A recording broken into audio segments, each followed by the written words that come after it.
लेकिन कुछ कारण से नहीं आए। नेपाल में रहे, उत्तर प्रदेश में रहे, और जहां भी रहे वहां केवल प्रकृति की व्यवस्था में रहे, और इस ढंग से रहे कि नेपाल में गए और राज परिवार को पता चला तो राजा उस समय 3 सरकार हुआ करती थी। तो राजा हरिद्वार में कल्पवास के लिए आए हुए थे। प्रोटोकॉल होता है कि राजा नहीं हो तो राजमहल में रानी कहीं बाहर नहीं जा सकती। उसको पता चला तो सहेली को अपने दो भेजी कि गुरुदेव जी हमारे राजमहल में आए, अलग झोपड़ी रख करके मैं उनको यहाँ रखकर सेवा करूंगी। वो लोग ऐसे ही निराश चले गए तो गुरुदेव जी उनके घर गए नहीं। साथियों ने पूछा कि उनका बड़ा आग्रह था, इतना ही बोले कि अगर उसका प्रेम है तो दर्शन पा जाएगी। वो गए नहीं वहां, लेकिन आश्वस्त थे कि उसको दर्शन मिल जाएगा।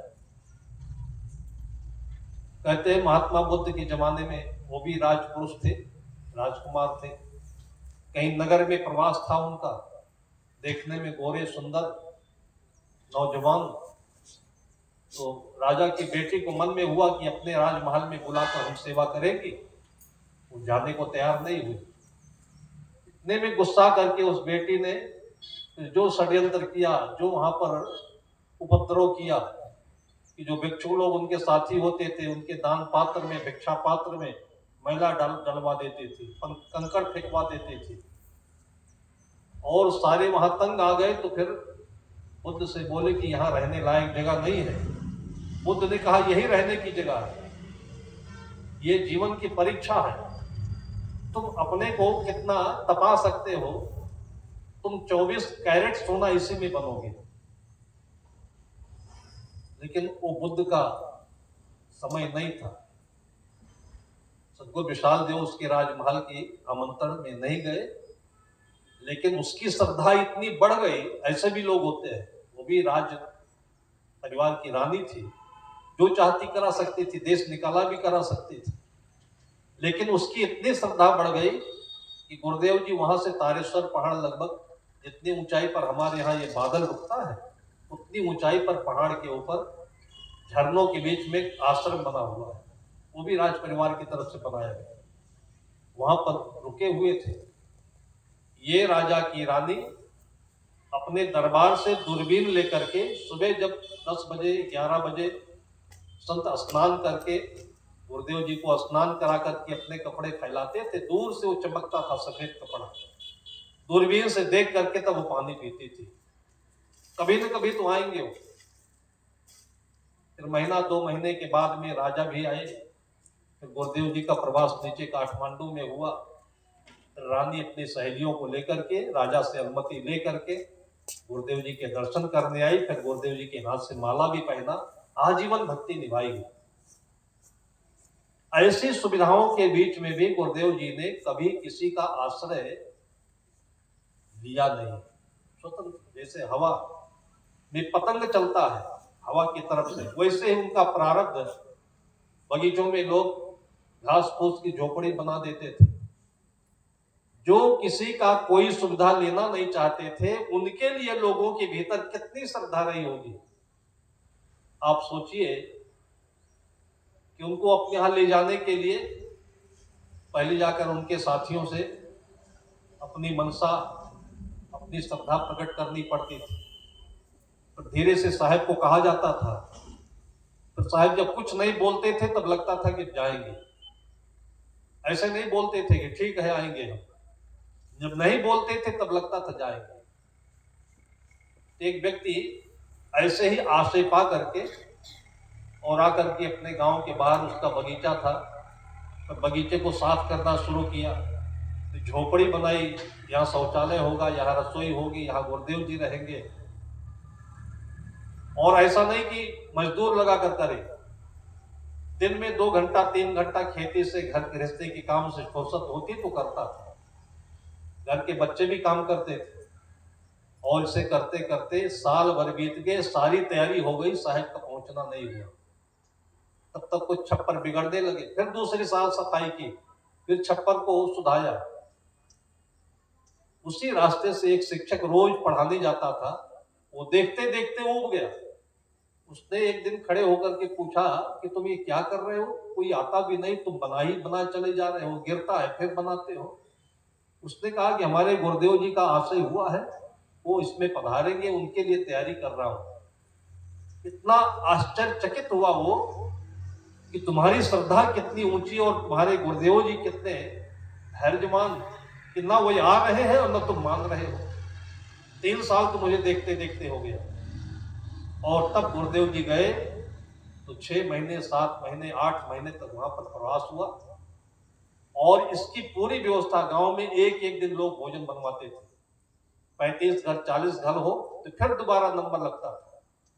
और ऐसे 9 महीना रह करके जब चलने लगे, गांव के नर नारी हाथ जोड़ करके आंखों में आंसू बहाते हुए कि साहब माया मार कर आप चले जा रहे हो, अभी तो हमारे यहाँ ठीक से भोजन भी नहीं बना, भंडारा भी पूरा नहीं हुआ। आज 2 दिन कोई पाहुना घर में रुक जाए तो आदमी तारीख कैलेंडर देखने लगता है, फिर बातें करने लगता है कि वहां जाना था, ये कार्यक्रम था, वो था। 3 दिन में यह हाल गुजर जाता है। 3 साल तैयारी करने में लगे, 9 महीना वहां गुरुदेव जी रहे, और उसके बाद जब चलना हुआ तो भी हाथ जोड़कर खड़े हैं कि आप मोह माया मार करके चले जा रहे हो, हमको रुला करके। ये हम लोगों की आंखों देखी घटना है, ये आख्यान नहीं है। आपके पास में घर है, आपके पास में सारे आपके संबंध के परिवार के लोग हैं, लेकिन किस वजह से उनके भीतर में ये उर्वरकता नहीं आ पाती कि उनकी श्रद्धा बढ़े, फूले फले। उसका कारण है हमारी अपेक्षा। बचपन से लेकर के उसको हम अपने मन में सपने बनाए रखते हैं, अपने मन में तमाम प्रकार के सपने सजोने लगते हैं, और सोचते सोचते सोचते सोचते बच्चे को कुछ पता नहीं कि मैं किसका बेटा हूं, लेकिन बाप रोज सबको बताता है मेरा बेटा ये डॉक्टर बनेगा, ये कलेक्टर बनेगा, ये बनेगा, दुनिया में गाता गाता। सदगुरु विशाल देव के जीवन की बात है, वो नई अवस्था में थे और अपने गुरुदेव जी के पास आए हुए अभी 6 महीने, और अध्ययनशील थे, रामायण का बड़ा अच्छा अध्ययन था उनको। तो उनके गुरुदेव जी के गुरु भाई लोग आए, तो उनके गुरुदेव जी ने बड़ी प्रशंसा की, ये फलाने दास ये हमारे शिष्य हुए हैं और बहुत ज्ञानी है, विद्वान है, ये पढ़ा लिखा कोई नहीं है, लेकिन फिर भी विद्वान बोल रहे हैं, और ये रामायण का इतना अच्छा ज्ञान रखते हैं कि कोई कहीं से कुछ पूछ सके। इतनी प्रशंसा सुन करके सदगुरु विशाल देव नतमस्तक हो गए और झेप गए। वो मन ही मन सोचने लगे कि इतनी बड़ाई अभी से मुझे मिल रही, कहां बचाऊंगा इसको मैं। इतनी बड़ाई प्रशंसा करते करते उनके जो गुरु भाई लोग थे, कोई प्रश्न पूछ ही लिया, रामायण की चौपाई पूछ ली, और गुरुदेव जी ने चौपाई बता दी, उसका अर्थ समझा दिया। वो लोग भी प्रभावित हुए। बाद में वो लोग जब चले गए तो सदगुरु विशाल देव अपने गुरु से नतमस्तक होकर के अनुनय कर रहे, विनय कर रहे कि साहब जी आप ऐसे मेरी प्रशंसा मत किया करें, मैंने बता दी, अगर नहीं बता पाया होता तो आपको भी तकलीफ होती और उनको भी लगता कि झूठ बोलते हैं।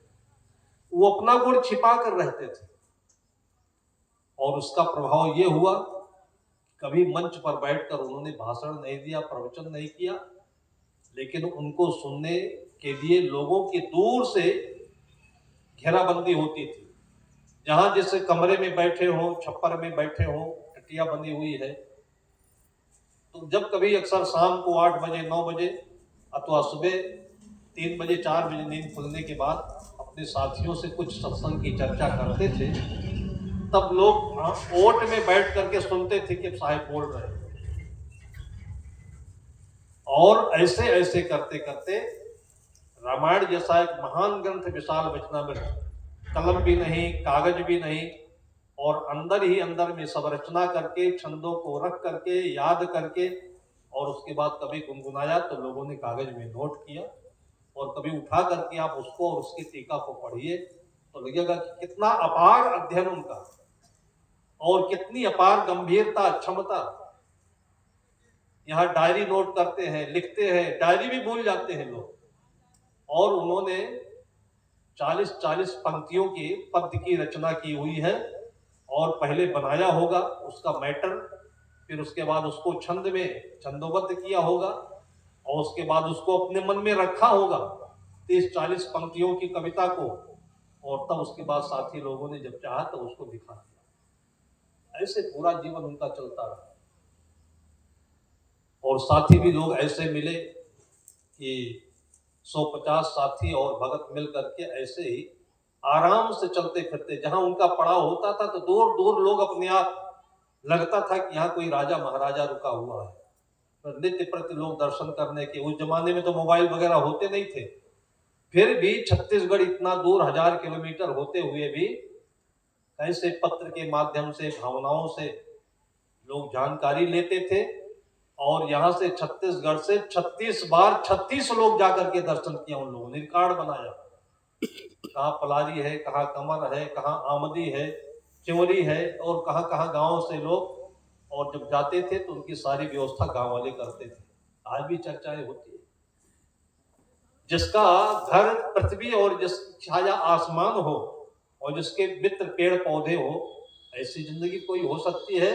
और 2 पीढ़ी सदगुरु विशाल देव और सदगुरु प्रेम देव, दोनों पीढ़ी ऐसे बीती। हम लोग भी 10-15 वर्ष 20 वर्ष ऐसे ही बिताए। उसी में हम लोगों ने अपनी पढ़ाई लिखाई सेवा समाज सब कुछ किया। सन 1998 में गुरुदेव जी का निधन हुआ, स्वरूप लीन हुए और पुस्तक हमारी आध्यात्मिक मनोविज्ञान ऐसे में ही कटे फटे पन्नों में लिख करके ऐसे लिखते लिखते 10 वर्ष के बाद में 1999 में छपी और 2000 में तभी आपका छत्तीसगढ़ एमपी हुआ करता था। इसके मुख्यमंत्री दिग्विजय सिंह हुआ करते थे।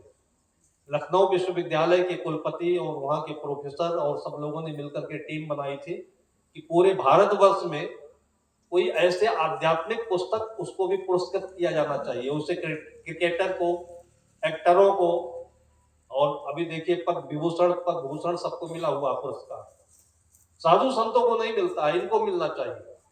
ऐसे वहां के स्वामी जी ने अपने मन में एक भावना रखी और उनके बड़े अच्छे अच्छे पद पर रहने वाले शिष्य लोग, अब वो लोग कहां से सारे भारतवर्ष में चल करके अच्छी अच्छी पुस्तकों का कलेक्शन किया। उसमें मेरी पुस्तक कैसे पहुंच गई मुझे मालूम नहीं। जब वहां से मेरी पुस्तक उनको पसंद आई और 15-20 पुस्तकों के बीच में मेरी पुस्तक उन्होंने सेलेक्ट किया, तब मेरे पते पर चिट्ठी भेजी। मैं उस समय काठमांडू में था, फिर चिट्ठी वहां गई तो जब लोग जान पाए तो लोग हमसे पूछने लगे कि आप पुस्तक भी लिखते थे क्या। पुस्तक का लिखना किसी ने नहीं देखा, पुस्तक तो जानकारी में दूर, और जैसे छपी वैसे ही वहां से पुरस्कार की घोषणा हुई। उसको आध्यात्मिक मनोविज्ञान कहते हैं। कोई सुविधा नहीं और किसी प्रकार का कोई पढ़ाई नहीं, कोई विद्यालय नहीं। ये हमारा आपका जो चलता फिरता जीवन है, इतनी ताकत है इसमें, और हमारी चारों तरफ की हवाएं परिस्थितियां ये इसके साथी हैं जिससे आपके भीतर में चलता फिरता ज्ञान होता रहता है। और इसी पर उन लोगों ने पुरस्कार देने की घोषणा की थी। और इसमें कुछ नहीं, जो हमने अपने गुरुजनों के जीवन में देखा और जो कुछ मन में अनुभव किया और उसी को शब्दों में वहां पर हमने लिपिबद्ध कर दिया। उसके लिए अलग समय नहीं। जिस समय बर्तन धोना है, जिस समय कपड़े धोना है, जिस समय गुरुदेव का भोजन बनाना है, उसमें 1% की कटौती नहीं। जो खाली समय होता था उसमें अपना अध्ययन करना और लिखना। कितनी सुविधा के बीच में लोग जी रहे हैं। बच्चे आते हैं, पढ़ने में मन नहीं लग रहा, उनकी तमाम कंडीशंस हैं, उनकी शर्तें हैं। इसका कारण क्या है? इसका कारण यह है कि उनको आपने सुविधा अधिक दे दी है। आप लाल बहादुर शास्त्री का जीवन ले लीजिए, ऐसे ऐसे जो महापुरुष हुए हैं उन संतों का जीवन देख लीजिए, जहां उनके लिए केवल प्रकृति ही सुविधा थी। और इसी प्रकृति को लोग भगवान भी कहते हैं, परिस्थिति वातावरण भी कहते हैं, और कहते हैं कि अगर आपके भीतर श्रद्धा है और लगन है कुछ करने का, तो ये प्रकृति आपकी योग्यता को निखार देगी और आपकी योग्यता को साथ देगी और आपको अपनी जगह पर, अपनी ऊंचाई पर ये रख देगी। और इसी को लोग चमत्कार कहते हैं। तो ये दृष्टिकोण इसलिए रखा गया कि जो हम अहंकार पूर्वक संबंध बनाते हैं, ये हमारे दुख का कारण बनता है। क्यों बनता है? कि हो तो भी बनता है, नहीं हो तो भी बनता है। दो चार लोग हमको ऐसे मिले, बहुत अच्छे वकील, और अपने बेटों को पढ़ाया, अच्छी पढ़ाई कराई, और दो बेटे थे। एक बेटा पढ़ करके और बहुत अच्छी योग्यता प्राप्त की, वो जापान चला गया। जापान में उसको अच्छी सैलरी मिलने लगी, फिर वहीं की उसने सिटीजनशिप ले ली, वहीं रहने लगा, वहीं शादी कर ली। जिससे उनको ज्यादा लगाव था वो जापान चला गया, और जिस बेटे को वही नहीं चाहते थे या बेटा उनको नहीं चाहता था वो यही रह गया। अब जहां रहना है वहां कुत्ते और बिल्ली जैसी स्थिति बनी हुई है, और जहां वो रहना चाहते हैं वो यहाँ रहता नहीं है, वहां वो जा नहीं सकते जापान। उस वकील को मैंने 65 साल की उम्र में जो झंकते देखा है, जो रोते देखा है, कि वहां से पैसा भेज सकता है लेकिन दिल कहां भेज पाएगा। आने के लिए बोलता हूं तो बोलता है कि आप नौकर रख लीजिए, और जो बेटे मेरे पास रहते हैं वो हमको ये कौड़ी का भी समझते नहीं है। ये संसार की परिस्थिति है, ये जंगल है कि आप समझ नहीं सकते कि बेटे बहू किस रास्ते चलेंगे, कैसे होंगे, क्या बनेंगे, और उनके बीच में आप अपना मान करके चल रहे हो। अगर आप अपना नहीं मानते तो वो आपको और जानते और समझते और आपके पीछे चलते हो। साधु संतों में यही तो जादू होता है। सतगुरु विशाल देव कभी किसी से नहीं कहते थे तुम कल यहां जाना है, तुम ये काम करना है, तुम ये कर डालो, कभी नहीं कहे वो। लेकिन उनकी भाषा को समझने वाले लोग ऐसे हुए कि जब उनको प्यास लगती थी तो केवल पा नहीं बोल पाते थे, और तुरंत लोटा और डोर वहां पर रखा हो और तुरंत लेकर के लोग कुएं से पानी भरकर ला देते थे। शौच जाते थे तो दो लोग किनारे किनारे दूर खड़े होकर के निगरानी रखते थे। वो आते ही उनका लोटा हाथ से ले लेना, फिर उसको साफ करना, फिर उनको स्नान कराना। ये 24 घंटे की नौकरी लोगों ने की। और कौन थे वो? जो कोई वेतन नहीं पाते थे, जिन लोगों ने उनसे कुछ मांगा नहीं, जिनको उन्होंने कुछ दिया नहीं, केवल भक्ति का संबंध, एक स्वच्छ ज्ञान का नजीर दिया, उदाहरण दिया कि ऐसे भी जिंदगी सुखपूर्वक जी जा सकती है। और वही लोग चारों तरफ उनको फूल की पंखुड़ियों की तरह से घेर करके और उनके जीवन की सुविधा बन गई। एक परिवार में भी ऐसे रहा जा सकता है। बल्कि आपके परिवार की अगर कोई समस्या है और आप उस समस्या से जूझ रहे हो, बेटा कहा नहीं मानता है, बहू आपकी नाराज है, फिर भी आप उससे नाराज नहीं होते हो। आप अपने स्व में, अपनी आत्मा में, अपनी दिनचर्या में, अपनी शांति में, अपने में आप मगन हैं, और मन है मगन नहीं रहने देता है। उस मन का जो विकल्प है वो भजन है। आप दो चार पद याद रखिए और सवेरे शाम खाली समय में उसको गुनगुनाइए। उससे क्या होता है कि वो आपका एक लक्ष्मण रेखा बन जाता है, वो ब्लैक कमांडो बन जाता है, वो आपका बुलेट प्रूफ बन जाता है कि बाहर की जो बदनामी की बातें हैं, निंदा की बातें हैं, दुश्मनी की बातें हैं, वो आपके दिमाग में अंदर घुसने नहीं पाती है। ये भजन सबको दूर रखता है। कहते खाली मन शैतान का घर। अब रात में नींद नहीं आ रही, 2 बजे 3 बजे उठ गए, मन खाली हुआ है, नींद भी नहीं आ रही। नींद आए तो एक प्रकार से समझ लीजिए कि आपको किसी ढक्कन ने हेलमेट ने छोप दिया। अब कोई चोट मारे तो सिर पर नहीं लगेगा, लेकिन जब नींद नहीं आए तो आपका सिर खुला है। अब आपकी बहू ने ऐसे बोल दिया था, आपका बेटा ऐसे कर रहा है, वो पड़ोसी वैसे हो रहा है, बस यही आपकी भाला बनकर, त्रिशूल बनकर की आपकी खोपड़ी में पहुंचते रहेंगे। जब तक नींद नहीं आएगी, आपको कोई दोस्त मिले तो उससे बातचीत करें। रात में कौन दोस्त मिलने आएगा? किसी घर जाएंगे तो फजीयत भी हो जाएगी। ऐसे स्थिति में 4, 5, 6, 7 बजे तक लोगों को बैठे बैठे बैठे बैठे अपने ही दिमाग रूपी सांड से, बैल से लड़ते रहना पड़ता है। अपने ही तैयार करते हैं 2 बैल। और नहीं तो आप शुरू से ही सवेरे शाम संध्या पाठ में, सगुण शतक में, शांति शतक में, भजन में, पाठन पठन में बैठिए, और बाकी जो अपने शरीर के करने लायक काम है, बाथरूम में जाइए तो किसी के सहयोग में मत जाइए। जब तक आपका हाथ पैर चलता है तो बाथरूम को एकदम चमाचम रखिए, अपने कपड़े धो लीजिए, उसको सुखा लीजिए, फिर समय से रख लीजिए, फिर अपना आसन बिस्तर स्वयं रखिए और देखिए कि सुबह से कब शाम और शाम से कब सुबह हो जाती है। आपको किसी की जरूरत नहीं पड़ेगी और बस एक झटके में आपका नौकर, आपका भृत्य सजा करके पलंग लेकर के आएगा और आप आराम से यहाँ से चले जाओगे, जिसको परलोक गमन कहते हैं, जिसको स्वर्ग गमन कहते हैं और जिसको जीवन की मुक्ति भी कहते हैं और जिसको समाधि स्थिति कहते हैं। कितना आसान होता है। अच्छा जीवन किसे कहते हैं? अच्छे मौत की तैयारी, अंतिम दिनों में एकदम स्वच्छ वातावरण की तैयारी। एकदम से तो बनता नहीं। अब जब ये बात कही जाती है तो कितने चालाक लोग कहते हैं कि शायद ये झंझट करने क्या जरूरत, क्या भजन, और जो हमारे बेटे हैं फिर और कौन करेगा, कब सेवा करेंगे कौन? तो कोई काम नहीं तो भी बेटे और बहू परेशान कर रहे हैं और उनके ऊपर रात दिन लदे रहते हैं, सुनाते रहते हैं, भिनभिनाते रहते हैं, मैंने तेरे लिए किया, वो किया, वो किया। अब पहाड़ बन करके उसके ऊपर चढ़े हुए हैं। अब थोड़े दिन तो चलता है चलता है चलता है, नहीं तो जब गर्दना उनका टूटने लगता है तो पहाड़ हमारे ऊपर डाल देते हैं। तब लोग कहते हैं मेरे ऊपर पहाड़ टूट गया है।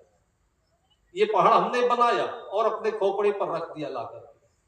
और नहीं तो आप अपनी दिनचर्या में अपना एक दायरा बनाइए और उस दायरे में आप अभ्यस्त हो जाइए और आपके बेटे भी होंगे, बहुएं भी होंगे, दूर से ख्याल रखेंगे वो। आप उनका अगर डिमांड नहीं रखते हो तो दूर से ख्याल रखेंगे। आप नहीं होंगे आपका बिस्तर सही हो जाएगा, आप नहीं होंगे आपके बाथरूम में साबुन पहुंच जाएगा, आप नहीं होंगे बाहर टहलने गए होंगे बाथरूम में गर्म पानी पहुंच जाएगा और टाइम टू टाइम आपको भोजन मिलेगा।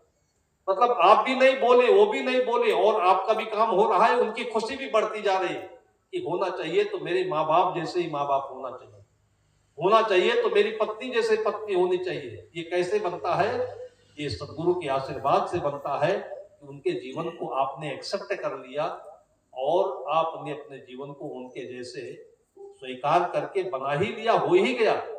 और इतना निर्भर होता है कि जैसे फूल किसी को भार नहीं देता है, वैसे आपका जीवन एक कमल का फूल, एक गुलाब का फूल हो जाता है और जिसको लोग अपने सिर पर रखते हैं, प्रसाद मान करके माथे चढ़ाते हैं, चूमते हैं और ऐसे ही माता पिता भगवान श्री राम और सीता माँ बन जाती है।